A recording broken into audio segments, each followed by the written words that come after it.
Tomorrow, Major League Baseball officially returns.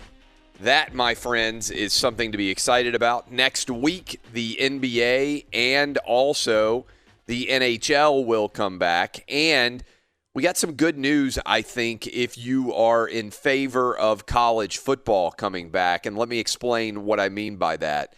A lot of you, and we talked about this yesterday, are huge high school football fans. Especially if you live in certain communities where high school football is wildly popular. Among those places where high school football matters more than almost anything in the country is Texas. And yesterday, and I think this is significant, Texas announced that 1A, 2A, 3A, and 4A football is going to take place on time, and that 5 and 6A football will be a little bit behind in terms of playing, but that they are all going to play. That joins Georgia and Florida, which both said that high school football practice can begin on July 27th. Why is that significant? Well, if you're a college football fan, this now means with all of the players returning to NFL teams to get COVID tests, all of the NFL, I think, even though they've now canceled the preseason, I think almost everybody out there would acknowledge that the NFL is going to, in some way, form, or fashion, play. And now much of high school football is going to take place across the country. And so I'm just firmly convinced that college football is going to happen as well, meaning basically we're going to have every sport under the sun this fall as we get ready and into the late summer. We are going to have the most wildly busy sports calendar in the history of your life in August and September and in October, the likes of which we have never seen before. So I wanted to start with a really good moment of optimism there. On top of that, okay, so high school football in much of the country, I know California, by the way, has pushed back to winter. I think that's going to be the minority decision. In other words, I think that most states are going to play high school football in some form or fashion this fall. And I know for a lot of you out there, that is a very big deal, whether you are a high school age kid who is listening to me early in the morning or on podcast somewhere, or whether you are a parent that believes that your kids need to be involved in school sporting activities. I believe that is a really good move. All right. And by the way, the data all reflects that kids should be back in school this fall. I read a good article in the Times of London, the newspaper over there, and this is a good data point. There has not been a single recorded case in the entire world of a teacher catching the coronavirus from a student. Not one recorded case anywhere in the world. And one of the leading epidemiologists and members of the government's committee that has been advising politicians in England said it was maybe a mistake now to close schools in March given the limited role children play in spreading the virus. The idea that schools are even going to be closed anywhere this fall based on the data is completely unsupported by any factual analysis that makes sense there. And so as a father of a 12, 9, and 5-year-old, I want my kids back in school, and I also want them playing sports if they are enrolled in school and they want to do that. Now, what's interesting is, I don't know about you guys in summer camps, but here in Nashville where I live, my kids this week are at a summer YMCA camp with hundreds of other kids. They ride a school bus to the YMCA camp every single day here in the Nashville area. If hundreds of kids can go to a YMCA summer camp, why in the world are schools not open in my part of the country? It doesn't make any sense at all. There is no scientific justification whatsoever for schools to be shut down from kindergarten all the way through college. Everyone choosing otherwise is panicking based on no data whatsoever. So high schools, props to the high school sports associations, which have generally been making the decision to play this fall, it's the right decision. A couple of other things that I want to get into. The NFL is reportedly going to allow helmet decals for victims of police violence to be honored during NFL games. This is a mess. The NFL, and I want to open up phones because I want to get you guys' opinions on what you think about this. The NFL is making, I believe, a really bad decision if they are only going to allow helmet decals for people who have been killed by police. Okay? This is a changing precedent for the NFL because a few years ago, you may remember, the NFL would not allow Jason Witten to wear, or his Dallas Cowboy teammates to wear a helmet decal honoring the Dallas police after 5 Dallas police officers were murdered by a crazy Black Lives Matter activist. Do you remember that story? Certainly if you're in Dallas and you're listening to me right now, or if you're in the state of Texas, you probably do. That story has faded in many ways in terms of the amount of attention it has gotten. But if you remember in Dallas, a crazed Black Lives Matter activist killed, executed, assassinated 5 Dallas police officers. And as a result, the Dallas Cowboys, led by Jason Witten at the time, wanted to put a helmet decal on to back police forces. The NFL said no. The NFL a few years ago would not allow the Dallas Cowboys to wear a helmet decal to honor the assassinated Dallas police officers. And now they are reportedly going to allow names of police victims to be placed on helmets. What about all of the police officers that are getting killed in the line of duty? What about the police officers that were killed by protesters and rioters? What about the fact that this flies in the face of the precedent that the NFL shot down when Jason Witten wanted to honor police in Dallas? This is a big issue, okay? On top of that, the NFL also wouldn't allow Tim Tebow to put Bible verses in his eye black. Do you remember that? The NFL said no to Tim Tebow when it came to Bible verses in the eye black. And there are other issues in terms of using uniforms to make statements which are in no way, in my opinion, controversial. I don't think it's controversial for Tim Tebow to write John 3:16 in his eye black. I don't have any issue with that at all. I don't have any issue with Jason Witten deciding he wants to honor Dallas police. The NFL wouldn't allow that. But they're going to allow Black Lives Matter activism on NFL uniforms. This is a bad move. The NFL is trending towards where the NBA is, which is turning hypocritical as an organization. If you're going to allow political statements to be made on uniforms, then you better allow all players to put whatever names to honor whatever individuals have been killed out there at all. You better not be content discriminating and only allowing police victims of misconduct to be put onto uniforms as a form of acknowledgement and honor. And let me just take this a step further. This is also, I believe, going to inflame things because it's a tiny minority of police officers that engage in misconduct. Tiny, tiny minority. And are we not going to allow players to make statements about all of the people who are being shot right now all over the country as a result of police not being able to do their job? There are tons of young kids, most of them young black kids, that have been murdered across this country since, quote-unquote, Black Lives Matter started their protests in the wake of George Floyd. I just saw a stat this morning from New York. Are you ready? New York wants to defund the police. They have taken away some of the money and responsibility from the New York Police Department. Shootings compared to last year are up 253%. Okay, let me repeat that. Shootings in New York are up 253%.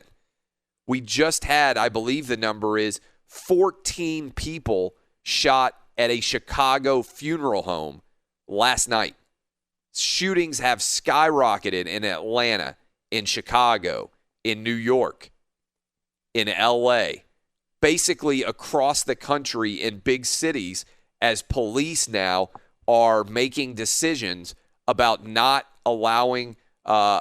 being allowed to do their jobs. And as the defund the police movement gains power, more black lives are going to die because the protection that police provide has been ignored. This is a big issue, guys, in terms of the way the media covers police.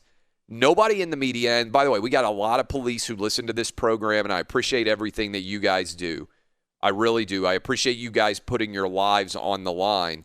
The media focuses almost exclusively on individual police officer misconduct. And make no mistake, when a police officer behaves like Derek Chauvin did up in Minnesota, they need to be charged with crimes, okay? That's a tiny minority of misconduct that's occurring from police. Police, like every other profession in the world, doctors, lawyers, architects, janitors, some people, teachers out there don't deserve to have a job and are not worthy of being able to have that job, and they're protected by their unions. That's a story as old as time here in America when it comes to unions protecting the weakest members of their profession. That's what unions do, honestly, spend most of the time defending people who don't really deserve to be defended.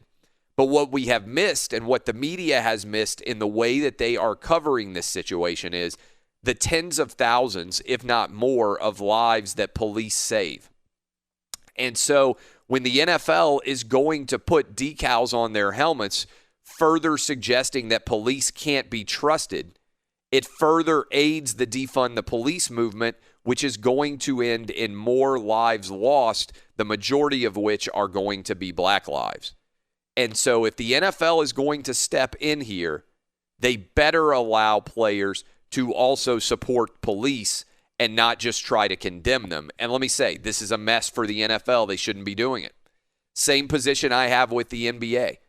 I don't think it's smart to use your uniform to make political statements of a propaganda nature because you're not allowing full-throated political statements, period. You're only allowing content-discriminated statements that have already been pre-approved by the league to be made. I think this is a mess. I think the NFL is walking into an absolute disaster here if they make the decision to do what has been reported, which is put decals on the helmet in honor of lives that have been lost due to police misconduct, especially in the wake of the precedent they set with Tim Tebow of, hey, you can't have Bible verses on your uniform in any way and your eye black, and more specifically and more directly, this is an exact repudiation of the precedent they set with Jason Witten when they would not allow Jason Witten to honor the 5 police officers who were assassinated by a member of Black Lives Matter in Dallas.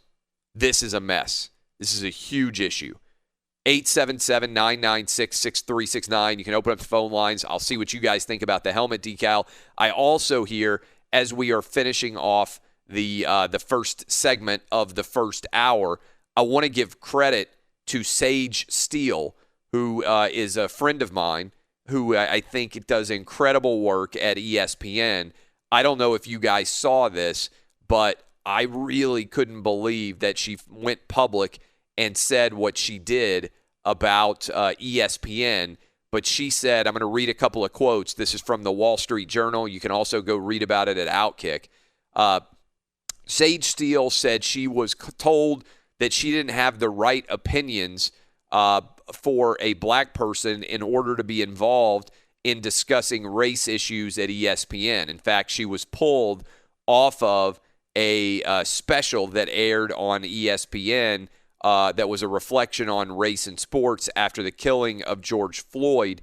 She was pulled off the show because some of the employees at ESPN did not feel that she had the appropriate opinion as a black person. Seriously. And Sage Steele said in a statement, "I found it sad for all of us that any human being should be allowed to define someone's blackness. Growing up biracial in America with a black father and a white mother, I have felt the iniquities that many, if not all, black and biracial people have felt. Being called a monkey, the N-word, having ape sounds made as I walked by, words and actions that all of us know sting forever. Most importantly, trying to define who is and isn't black enough goes against everything we are fighting for in this country and only creates more of a divide." I'm curious out there. We have a large black listenership. I want to hear from you guys and girls. Do you feel compelled to have a certain opinion based on your race? I believe, and I can't speak to it, but I believe the idea that you have to believe something based on what you look like is the very essence of racism. And I support Sage Steele for going public with the fact that some people at ESPN believe she can only have a certain opinion. And guess what? It's a far left-wing opinion because she's black, and that they will actually keep her from being able to speak out on the network as a result of her race not comporting with what the overall ESPN narrative should be as how black people are responding to a variety of issues in this country. And got to give Sage Steele credit for this as well. She said on air and on social media that most black athletes were unwilling to criticize Philadelphia Eagle player Deshaun Jackson for making anti-Semitic comments. Quote, "The silence is deafening."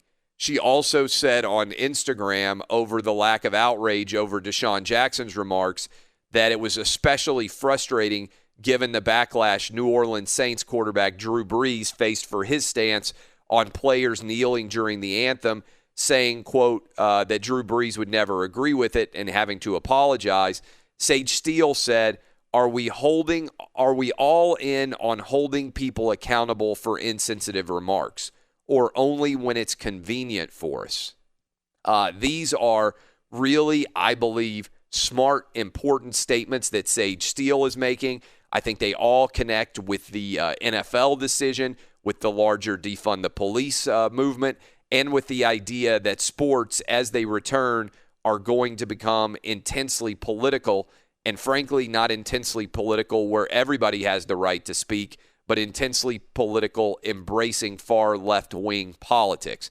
A lot of different things that I just hit you with in that open. And by the way, we have got an incredible show coming your way. We are going to be joined by Senator Josh Hawley from Missouri in hour 2 to talk about the NBA's relationship with China. Big news coming out of Houston this morning early. I saw a breaking.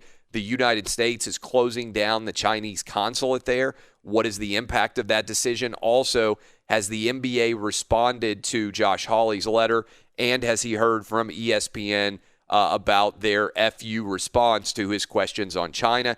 And then in hour 3, we have another United States senator, Senator Toomey from Pennsylvania, is going to join us. And by the way, this is a credit to you guys how much the audience has grown for this show, that United States senators want to come on and talk to you about sports-related issues. In hour 3, you may remember Senator Toomey came on before to argue that all kids should be able to play Little League based on the data. With Major League Baseball returning, he had a roundtable discussion with many of the top decision makers in Major League Baseball about the health protocols and standards that will be in place there. We will talk with Senator Toomey about the return of Major League Baseball and why it's important, and also what the health protocols are going to be put in place there. All of that going to be very good, very important, coming your direction. But I'm going to open up the phone lines and take your calls next. 877-996-6369, NFL helmet decals that may only allow statements to be made about victims of police misconduct, not about honoring police who are dying in the line of duty, or any other people out there who are also dying as a result of the defund the police movement. And I'm curious for minorities out there, Sage Steele's comments that she went public with in the Wall Street Journal about having to have the right opinion as it pertains to being black. Do you feel pressure to only think one way based on the color of your skin? 877-996-6369. This is OutKick on Fox Sports Radio.